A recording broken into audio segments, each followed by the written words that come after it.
Namo Buddhaya. Di dalam kehidupan kita sebagai manusia tentu tidak bisa lepas dari persoalan. Banyak sekali persoalan yang kita hadapi di dalam keseharian kita.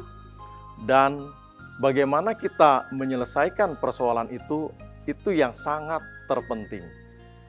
Apabila kita tidak mampu menyelesaikan persoalan kita, maka akan mengganggu kesehatan jiwa kita. Pemirsa yang berbahagia, jumpa lagi kita di Spirit Kehidupan Mimbar Agama Buddha, dan kita akan membahas hubungan Dhamma dengan kesehatan jiwa bersama Dr. Ratna Surya Widya, spesialis kejiwaan, dan Yang Mulia Bante Ratanadiro.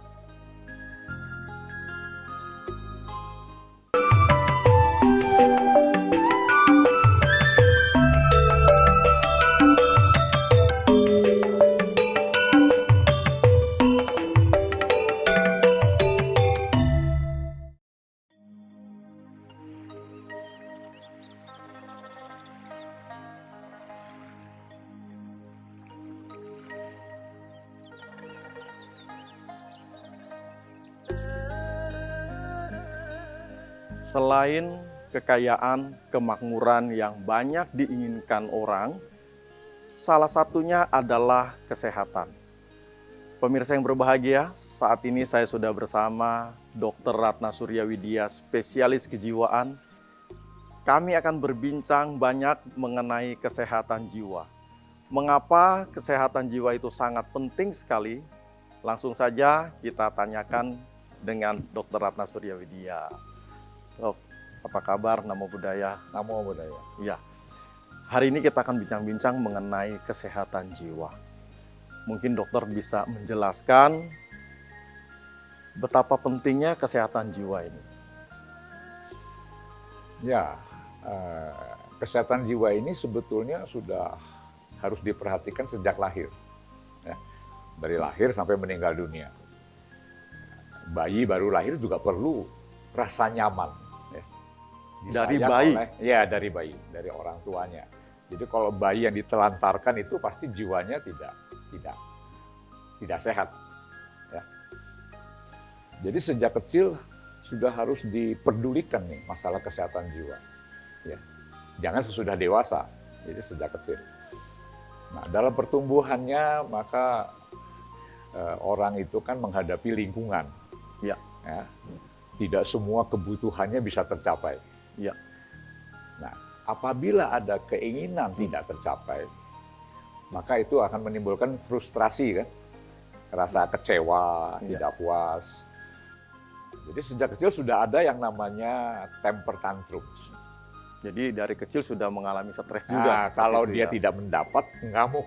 Pernah lihat kan, anak yang tendang-tendang ya, dipeluk nggak mau, teriak-teriak. Nah, jadi sejak kecil orang tua harus tahu bagaimana harus menangani anak yang punya masalah kesehatan jiwa.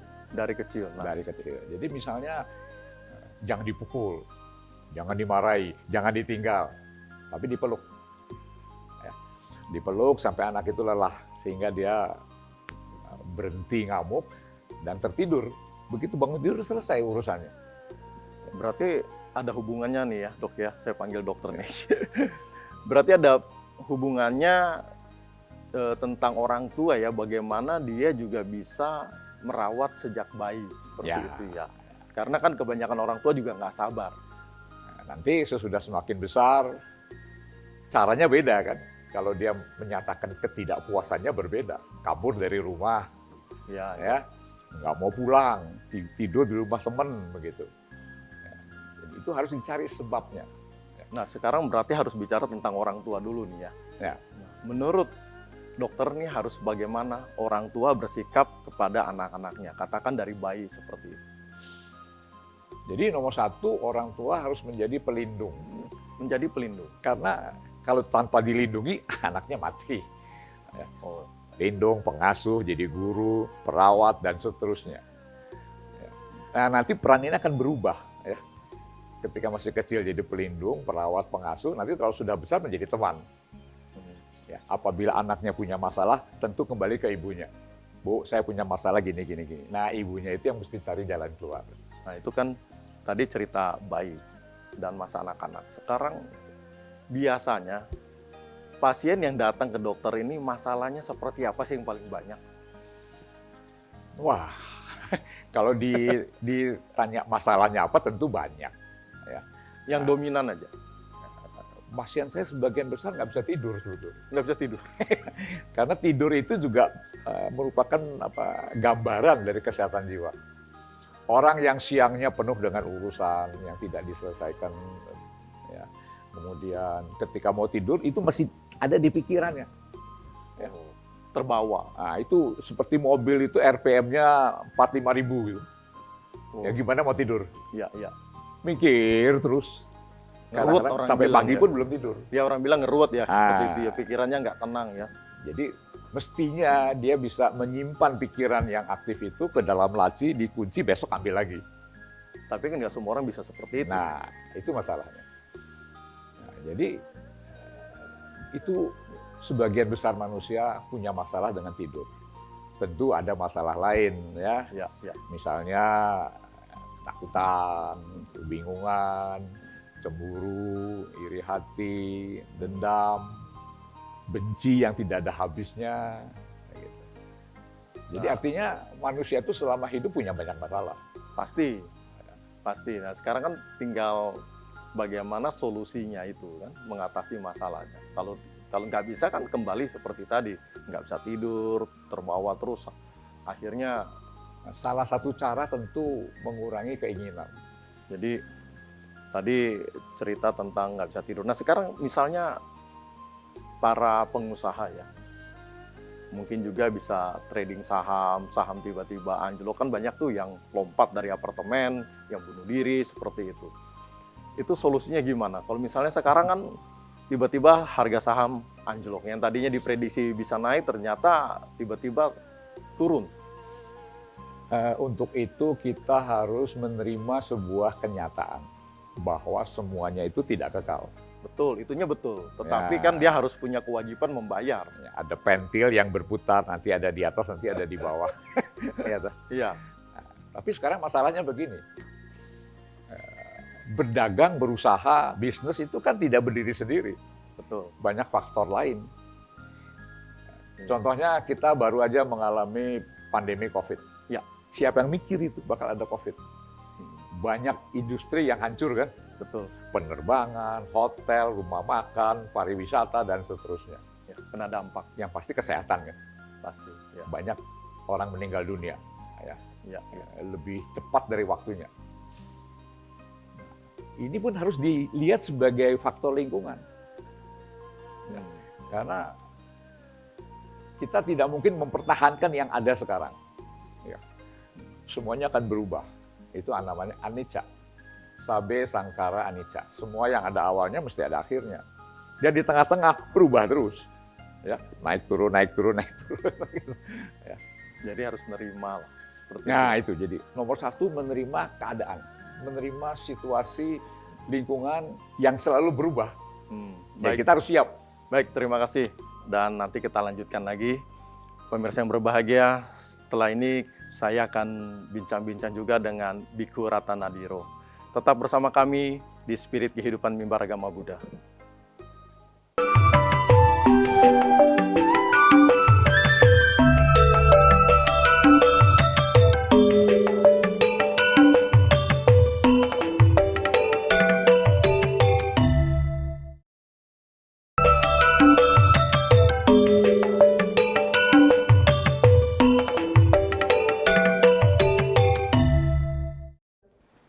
Pemirsa yang berbahagia, terima kasih masih bersama kami di Spirit Kehidupan Mimbar Agama Buddha. Dan saya sudah bersama Yang Mulia Bante Ratanadiro. Bante, Namo Buddhaya. Budaya, Romo. Sehat Bante, Sehat, terima kasih. terima kasih. Bante, tadi Dr. Ratna Surya Widya sudah menjelaskan mengenai kesehatan jiwa dan rata-rata yang datang ke beliau itu tidak bisa tidur, Bante. Karena banyak masalah. Nah, menurut Dhamma seharusnya bagaimana, Bante, supaya kita memiliki kesehatan jiwa? Di dalam pandangan agama Buddha, Kesehatan jiwa ini berhubungan dengan kesehatan pikiran. Kesehatan pikiran. Baik. Tentu saja pikiran kita itu sangat dominan sekali. Dikatakan bahwa pikiran adalah pelopor, pikiran adalah pembentuk, pikiran adalah penentu segala sesuatu, termasuk dalam kehidupan kita sehari-hari. Apapun yang kita lakukan, apapun yang kita ucapkan, semuanya diawali dari pikiran. Maka di dalam Dhamma, kalau seseorang ingin memiliki kesehatan jiwa yang kuat, maka dia harus bisa mengontrol pikirannya dengan baik. Termasuk masalah sulit tidur. Itu pun karena pikirannya tidak berada di saat ini, sekarang ini juga. Tapi mungkin kembali ke masa lampau, atau mungkin mengembara ke masa yang akan datang. Tapi tidak di saat ini, sehingga sulit untuk tidur. Padahal tugasnya itu hanya tidur, istirahat, tenang. Tapi sulit, karena pikirannya kemana-mana. Mengontrol pikiran. Cara mengontrolnya bagaimana, Bante? Karena mungkin punya tekanan, ya, mungkin tadi disampaikan oleh dokter, di masa COVID ini banyak pengusaha jatuh seperti itu. Itu kan sebuah tekanan, harus membayar gaji karyawan dan lain-lain. Dan ini kebutuhan, dan ini kan pasti berdampak. Nah, bagaimana mengontrol pikiran yang Bante maksud itu? Ya, memang dalam kehidupan ya segala sesuatu berproses. Ya, Pasti ada perubahan. Nah, perubahan ini bisa ke arah yang positif, tapi bisa juga ke arah yang negatif. Nah, kadangkala orang tidak siap ketika mendapatkan perubahan yang negatif. Nah, misalnya seperti kehilangan seorang yang dicintai, atau mungkin mendapatkan kerugian, mendapatkan sesuatu yang buruk.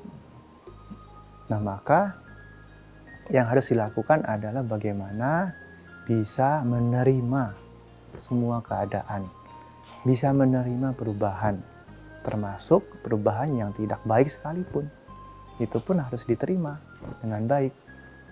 Nah, ketika pikiran kita bisa menerima, bisa tenang, nah maka kita akan mudah sekali ya melatih pikiran untuk bisa berkembang. Seperti di dalam Buddhis kita selalu mengajarkan tentang meditasi, maka itu semua bisa sangat membantu untuk membuat cool down ya, membuat tenang pikiran dan bisa melihat segala sesuatu sebagaimana adanya. solusinya di meditasi, Bante. Selain meditasi ada lain dalam Buddhis, Bante? Meditasi itulah yang terbaik. Yang terbaik. Karena kalau tidak pernah meditasi akan sulit. Ya, Mengapa bisa- meditasi bisa menjadi satu solusi untuk pikirannya bisa tenang, bisa lebih terkontrol seperti itu? Kenapa, Bante? Karena meditasi itu bukan hanya sekedar bisa tenang, Ya. tapi juga menumbuhkan kebijaksanaan kita. Bisa menumbuhkan pengertian benar terhadap segala sesuatu yang muncul. Termasuk dalam hal yang kurang menyenangkan. Misalnya seperti tadi, kehilangan orang yang dicintai. Kalau jarang atau tidak pernah meditasi, nah mungkin tadi kan sulit menerima. Kenapa ini terjadi kepada saya? Kenapa bukan yang lain saja? Tapi kalau kita sering meditasi, ya kita akan menerima. Ya sudah, memang sudah waktunya. Baik, sekarang Kehilangan. secara singkat Bante bisa jelaskan meditasi seperti apa yang bisa membantu seseorang pikirannya bisa lebih tenang, bisa lebih terkontrol. Ya. Di dalam Dhamma sebenarnya banyak ya metode untuk meditasi. Tapi ada satu yang mudah untuk dipraktikkan, yaitu memperhatikan napas. Ya, melihat, mengamati, menyadari napas yang masuk dan napas yang keluar. Nah, di situ sebenarnya banyak sekali manfaat, membuat kita tenang, membuat kita lebih bahagia, damai, dan juga bijaksana. Jadi sekedar mengamati napas itu sudah cukup. Mengamati nafas masuk, nafas keluar. Betul sekali. Dari hidung? Ya, dari hidung. Dari hidung, Bante, Dari ya? hidung. Jadi hanya sekedar itu saja ya? Itu saja. Oh. Kalau terus dilatih, wah itu akan berdampak positif pada kesehatan jiwa. Jadi solusinya dengan meditasi, memperhatikan, mengamati nafas masuk, nafas keluar dari hidung. Ya. Mengenai tempat, apakah ada masalah, Bante? Harus tempat tertentu? Apakah memang harus di wihara? Ataukah mungkin di tempat tidur atau bagaimana? Oh, tempat di mana saja bisa. Bisa. Yang penting kondisinya tenang, situasinya mendukung, lingkungan juga baik. Nah, kita bisa mengamati objek meditasi dengan sebaik-baiknya. Jadi kondisi ya Bante ya, kondisi yang harus mendukung supaya meditasi itu bermanfaat seperti itu. Baik, terima kasih banyak Bante atas Sama-sama. waktunya. Pemirsa yang berbahagia, tetap bersama kami di Spirit Kehidupan Mimbar Agama Buddha. Kami akan kembali setelah beberapa informasi berikut.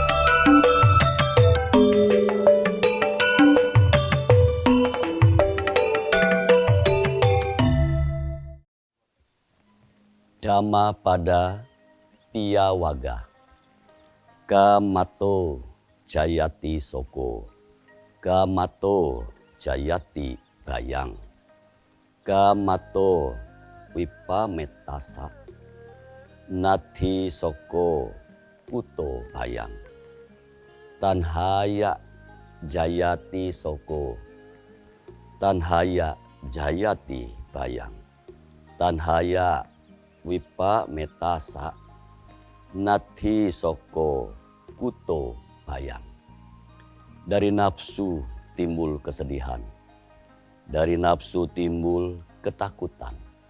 Bagi orang yang telah bebas dari nafsu, tiada lagi kesedihan maupun ketakutan. Dari keinginan timbul kesedihan. Dari keinginan timbul ketakutan. Bagi orang yang telah bebas dari keinginan, tiada lagi kesedihan maupun ketakutan. Sadu, sadu, sadu.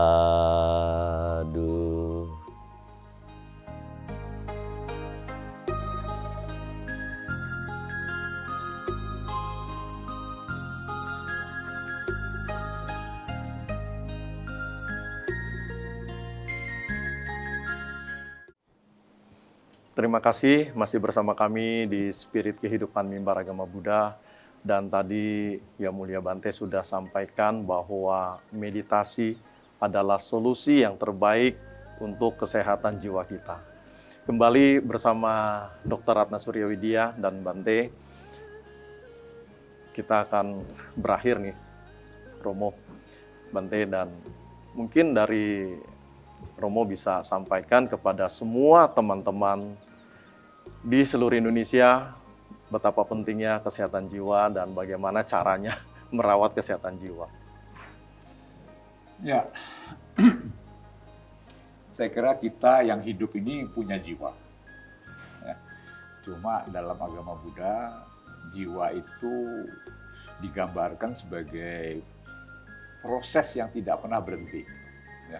Kita menerima rangsangan dari luar, yang namanya cita, kemudian itu diolah oleh sanya, pencerapan, kemudian memberi kesan perasaan, menyenangkan atau tidak menyenangkan. Nah, yang menyenangkan itu membuat kita ingin mengulangi lagi, yang tidak menyenangkan membuat kita tidak ingin mengulangi lagi. Nah, kalau yang kita inginkan terlalu banyak, maka kita menjadi melekat pada hal-hal yang menyenangkan. Itu namanya nafsu indria. Ya. Nah, buntutnya kan menjadi kemelekatan kan, sesudah ada nafsu, ya, gairah untuk menikmati lagi. Ya. Nah, dalam prosesnya, maka manusia itu ada yang tidak bisa mengendalikan nafsunya itu, ya, sehingga dia menjadi terobsesi ya untuk menikmati hal yang sama. Nah, kalau nggak berhasil, dia menjadi tidak happy kan, menjadi frustrasi.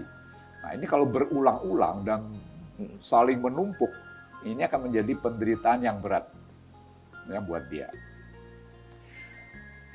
Selama ini ada orang yang mengalami gangguan jiwa berat, ya, sehingga kehilangan kemampuan untuk menilai realitas. Ya, misalnya dia dengar halusinasi, lalu ada punya pandangan keliru yang bertahan, ya, namanya waham atau delusion. Ya. Nah, memang obat-obat bisa mengurangi, mungkin bisa menghilangkan, tapi tidak menyembuhkan penyakit. Ya. Sehingga banyak sekali yang kumat lagi, ya. Itu sudah sekian lama berhenti ingat lagi, balik lagi. Ya. Oh. Namanya relapse, ya. Baik. Kumat. Nah, untuk gangguan jiwa ringan, ya dia mungkin memerlukan obat penenang. Ya. Nah, ini juga buntutnya bikin ketergantungan. Ya, kalau nggak makan obat penenang, dia gelisah. Gitu. Jadi sekarang secara singkatnya poinnya bagaimana? Jadi poinnya ya setiap orang harus belajar untuk mengenal dirinya sendiri, berusaha mencapai pencerahan untuk memahami hidup ini lebih baik dari sebelumnya, Baik. Sehingga dia bisa keluar dari kemelut yang menyelubungi batinnya itu. Baik, terima kasih, Ya. Dokter. Dari Bante, bagaimana Bante? Sebagai penutup. Guru Agung kita, Sang Buddha, sudah memberikan obat yang bisa menyembuhkan semua makhluk dari sakit jiwa, ya, atau sakit mental. Banyak yang sudah membuktikan itu, ya, orang-orang yang sudah mencapai kesucian, ya, Arya Sawaka. Mereka inilah bukti nyata bahwa penyakit ini bisa disembuhkan. Nah, maka mari bersama-sama sebagai umat Buddha kita berjuang untuk mengendalikan pikiran dari hal-hal yang negatif dan menumbuhkan pikiran yang baik, yang positif. Dan itu akan membuat kehidupan kita menjadi bahagia. Terima kasih Bante dan juga Dr. Ratna Surya Widya. Pemirsa yang berbahagia, mari kita sama-sama mampu menerima segala persoalan di dalam kehidupan kita. Kemudian kita juga harus, barangkali boleh dikatakan sebagai kewajiban kita untuk berlatih meditasi. Hanya mengamati nafas masuk, nafas keluar, sederhana sekali sepertinya. Tetapi memang kalau kita tidak pernah berlatih, itu akan menjadi sulit. Tapi kalau sering berlatih, di tempat yang mengkondisikan kita bisa bermeditasi, dan terus kita mengulang berlatih, maka yang tidak mungkin akan menjadi mungkin. Pemirsa yang berbahagia, sekali lagi terima kasih atas kebersamaan Anda di Spirit Kehidupan Mimbar Agama Buddha. Apabila ada pertanyaan bisa ditanyakan melalui alamat email kami di mab.tvri@gmail.com. Bagi 10 penanya pertama akan mendapatkan hadiah buku-buku karya Ehi Pasiko Foundation yang akan dikirimkan ke alamat Anda secara cuma-cuma. Dari Wihara Padmagraha Jambala Cipta Persada, kami mohon undur diri dari hadapan Anda dan kita kembali di Spirit Kehidupan Mimbar Agama Buddha berikutnya. Sabe Sata Bawantu Sukitata, semoga semua makhluk berbahagia. Sadu, sadu, sadu.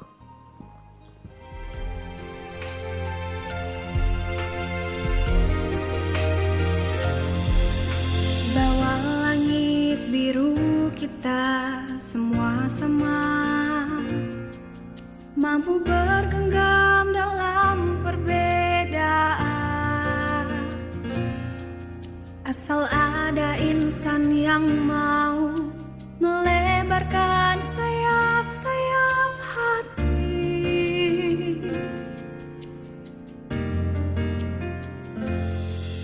Di atas tanah merah kita pun melangkah dengan kaki